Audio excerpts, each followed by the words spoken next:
Much like a cat enjoys hunting rats in the middle of the night and biting their heads off for a tasty treat, I enjoy hunting for camera deals myself, and I've noticed that the camera industry has stalled to a halt, and I'm bored.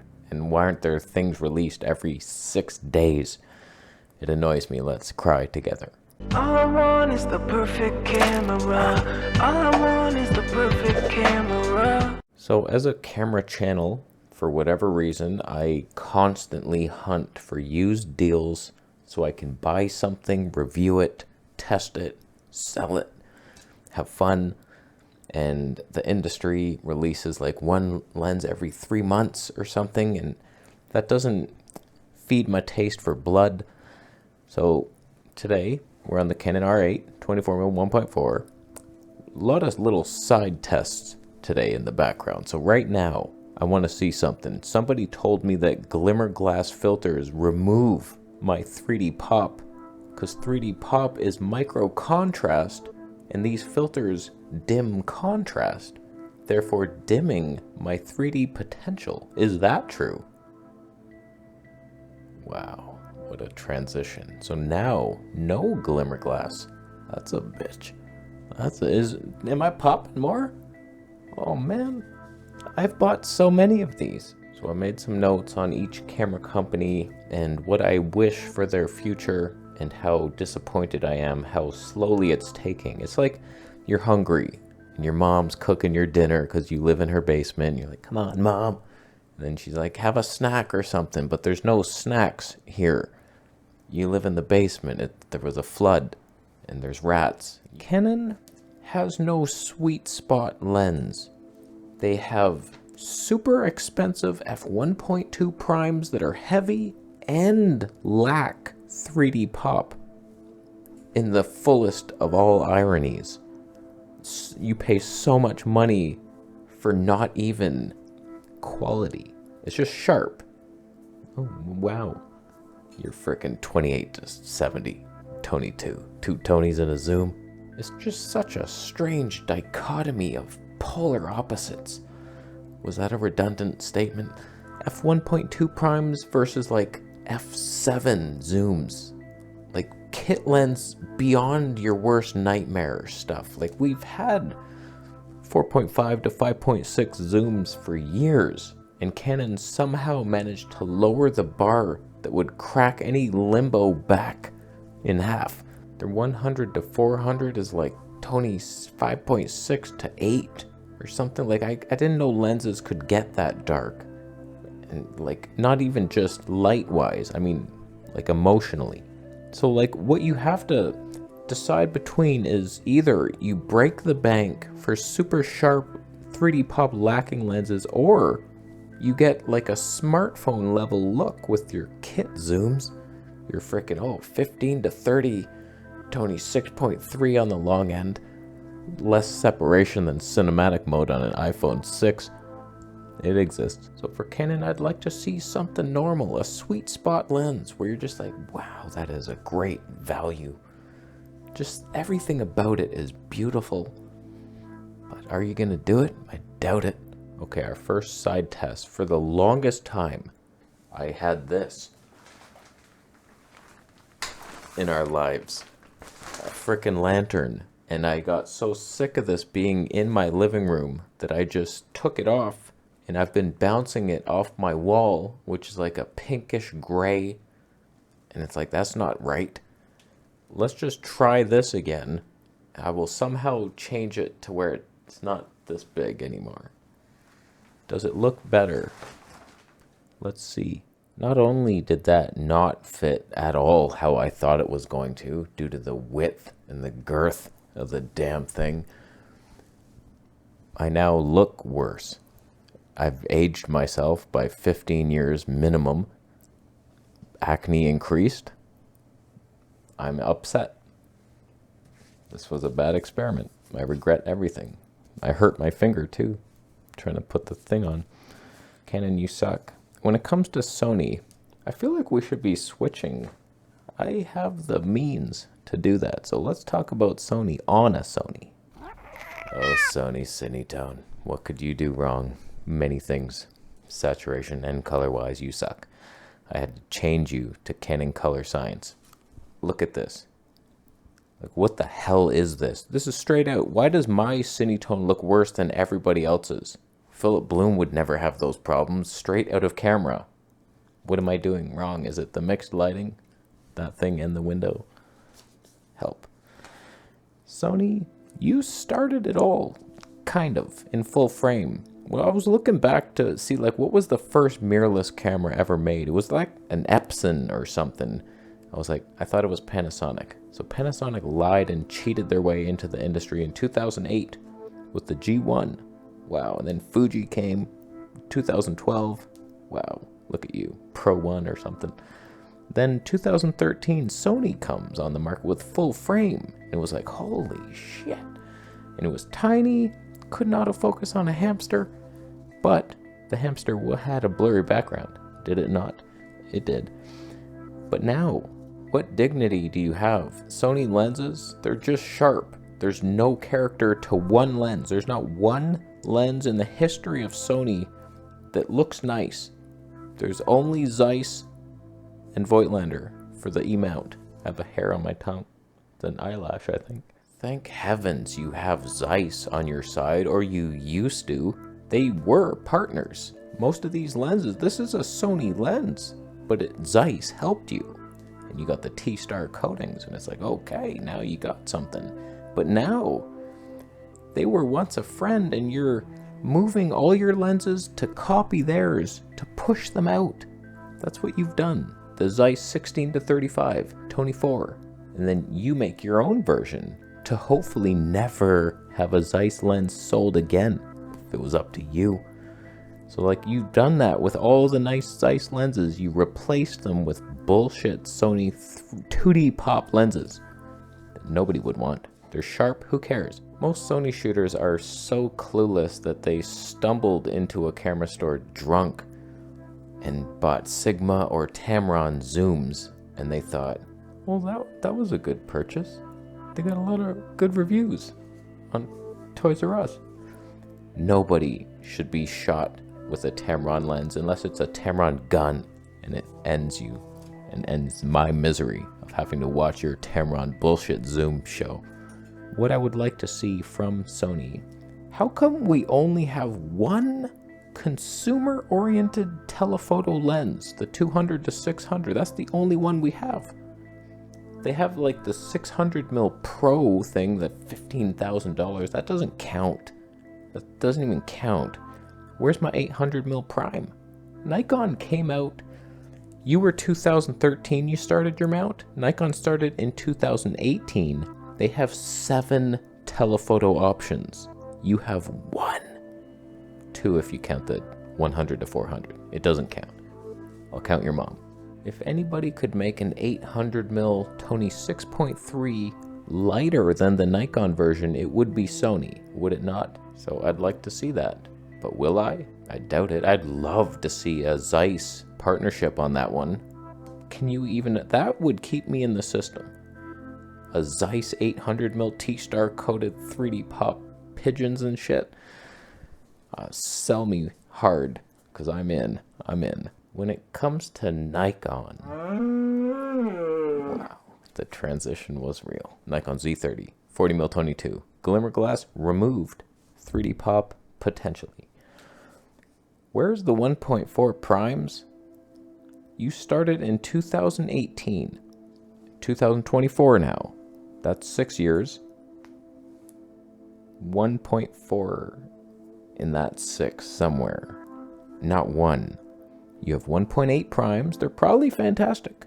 Don't get me wrong here. I love your Tony 2 primes. This is a Tony 2, 300 dingers of Canadian dollars. It's almost similar to Canon in the sense that they have 1.2 primes that are super expensive and also more budget, but their budget doesn't fall below the dignity line that Canon did, with their like 85mm Tony 2 that has no character whatsoever, and like 50mm 1.8, worst lens I've ever seen in my life. The 16mm 2.8, people suggest that thing to me for vlogging. Oh, you should get that. I have a Voigtlander 20mm with so much dignity.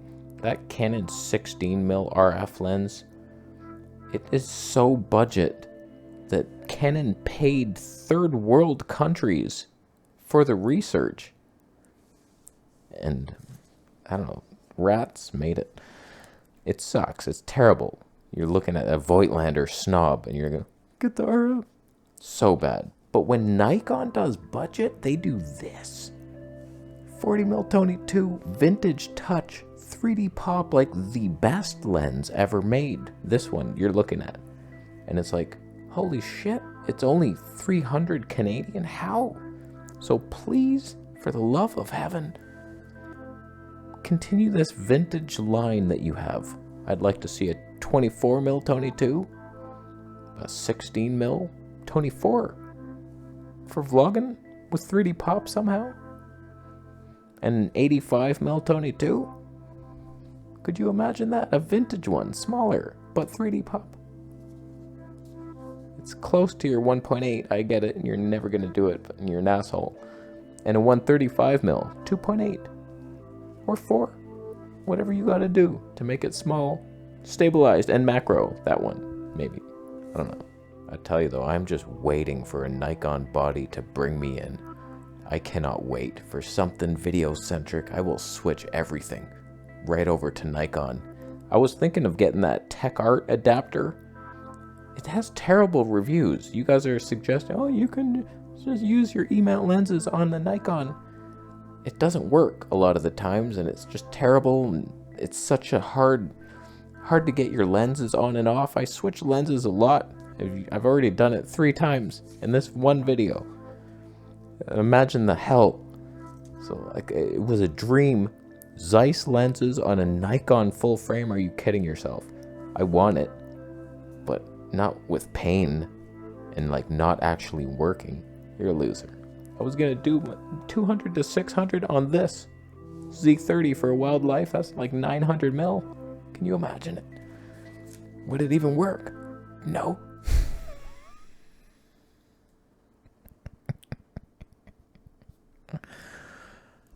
Ow, my chest cavity.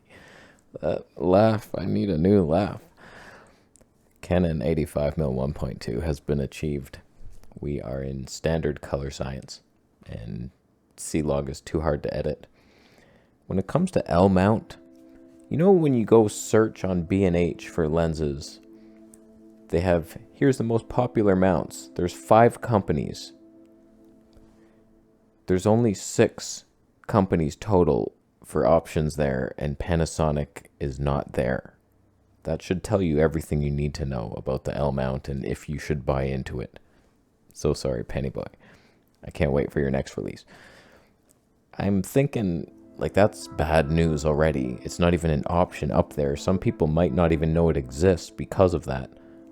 But if you look at the Panasonic L-mount lineup, if you consider the fake brotherhood of the Sigma Alliance and Leica to be gone, you only have Panasonic lenses. There's like 14 lenses. When did they start? Not that long ago. I didn't even write it down. Let's say 6 months ago they started the L-mount. Not a lot of options. It's a lot of 1.8 primes, Tony 4 zooms, a bunch of kit lens type stuff. Some decent, like the 20 to 60, unique, but it's a kit lens, and it's a stiff zoom. Then they have that 14 to 28, also like a kit lens type of thing. There's only one review on it, on B&H. It was a glaring, wonderful, glowing review, but is anyone buying it? One guy bought it so far. That's not going to keep your company alive. You put in all this development, you produced like 1,600 lenses, and one guy bought one. Where's your money back on the investment? That's not something Winklepleck would suggest you do, is it? No, he would not. They also have one of the heaviest lenses I've ever seen, 955 grams for a 50mm 1.4. Remember the old Canon 51.4? Like, I know it failed. The autofocus motor would just stop working at some point, but it was tiny. And that was a DSLR lens. What happened to the mirrorless promise of like, we're lighter, we don't need all this space? that saved us nothing. Saved us no money, no space, no weight. Everything's heavier, except some, like telephoto things. Nikon. I worry about Panasonic's future in this, the last release was that 14 to 28 kit lens, and that was felt like a year ago. It's so slow. What is up with this industry? I guess it takes a lot longer than we think to make lenses, because I'm thinking okay, what's next? Bunch of 1.4 primes for Nikon. It's oh, slow down. We can't do that very quickly. Over the next 5 years, we could release 2 of them probably.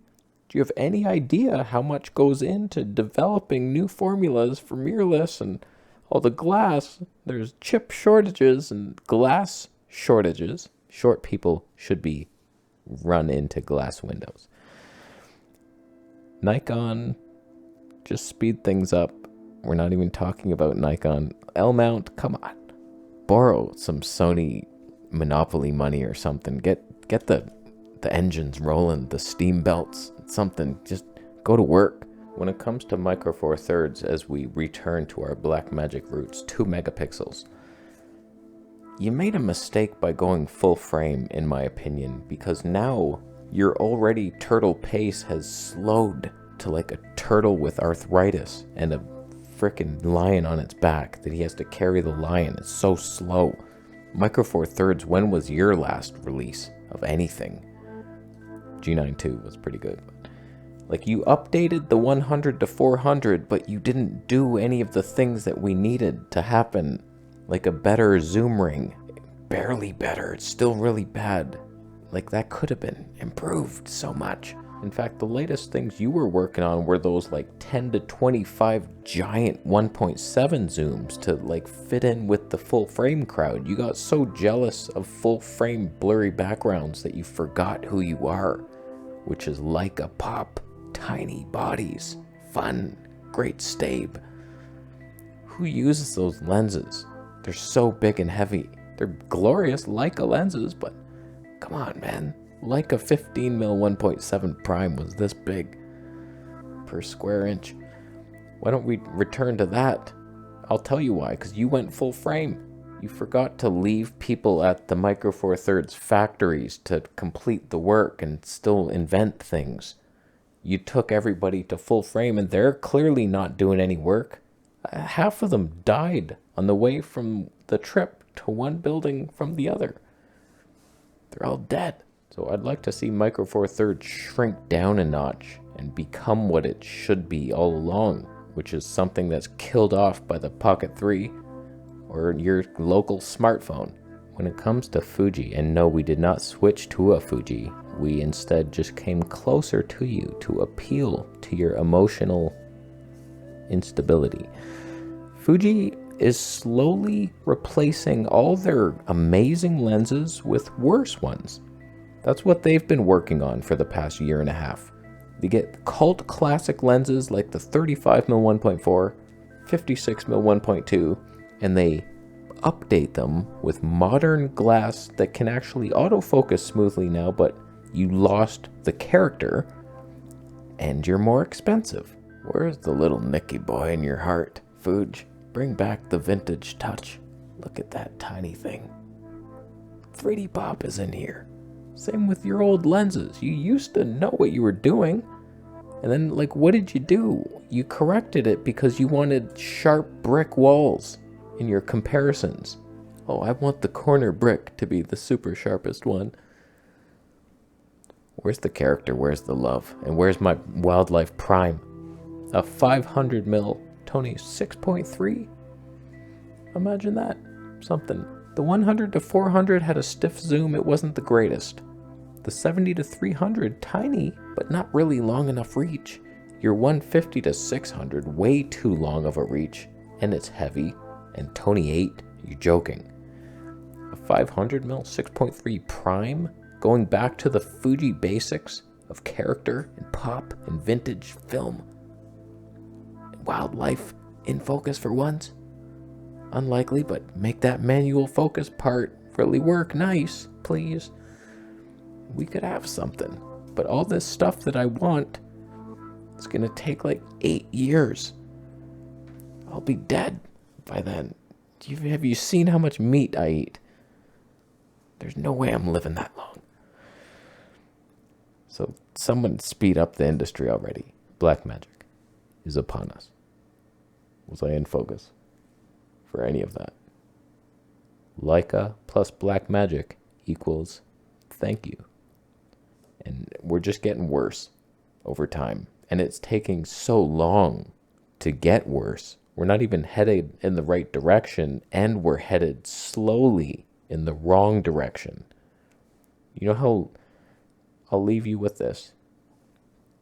I was in Kuala Lumpur trying to get home, and I was like, what the hell? Have you ever been to that city? There's like winding roads, you're in GPS, all of a sudden it just stops working. The arrow's pointed this way, and then it's that way. I was lost. I had to get to the airport. I was like, how am I going to get home alive? And so eventually I found a bus. I was like, do you go to the airport? He's like, yep. It's going to be a little while, but you'll get there at some point. I was like, okay. I'm panicking. I'm watching my GPS. We get there. I see we're about to hit the airport. Okay, we're there. And then it keeps going. I was like, I guess he's going to loop around to the other side of the building or something. We're getting further and further away from the truth. I was getting so far, I got up. I was like, aren't you stopping at the airport? You said we were, right? He's like, no, we already passed it.